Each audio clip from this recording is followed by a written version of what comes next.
বন্দনা করি সবার চরণ ধরি, শ্রী ভক্তি সিদ্ধান্ত প্রভুপাদ। এই ভজনটি, এই গীতার যে গানটা, শিল প্রভুপাদ গাচ্ছেন। শিল প্রভুপাদ এই গীতার বচনটা আপনাদের শোনাচ্ছেন। শ্রী গুরু বন্দনা করি তাহার চরণ ধরি, শ্রী ভক্তি সিদ্ধান্ত প্রভুপাদ। আর যত শিক্ষা গুরু সবে বাঞ্ছা কল্পতর, কৃপা কর ঘুচুক বিষাদ।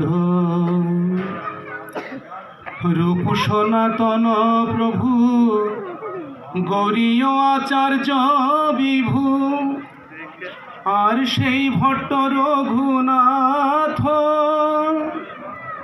শ্রীজীব গোপাল ভট্ট বৃন্দাবনে যে সংঘট, মিলে প্রভু দাস রঘুনাথ।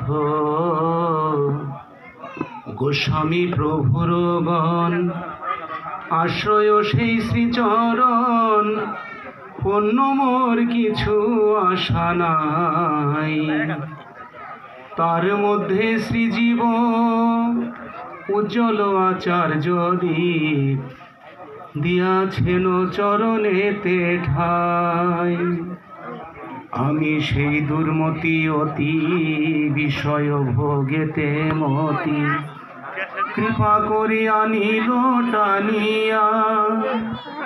মূর্খময়ী নিচু অতি, শ্রী সিদ্ধান্ত সরস্বতী, কৃপা বাড়ি দিল সে সিঞ্চিয়া। পতিত পাবন প্রভু নিত্যানন্দ গৌর বিভু, শ্রী অদ্বৈত কৃপা পারাবার। শ্রীবাসাদি গদাধর কৃপা কর এই কিঙ্কর, বুঝিলাম তব কৃপাসার। বৃন্দাবন রম্যস্থান, সেবাকুঞ্জ তার নাম, শ্রীরাধা দামোদর স্থিতি। তাহার চরণে মই একান্ত আশ্রয় লই, কৃপা করি কর মোরে গতি। শ্রীগীতার গানে তোমার চরণে ধুই, লহ মোরে পুষ্পাঞ্জলি। কি জানি কি লিখি আমি, একান্ত ভরসা তুমি, যে লেখাও সেই পদাবলী। অভয় চরণ তব আশ্রয় সর্বদা রব, মোর এই নিত্য কালো আস।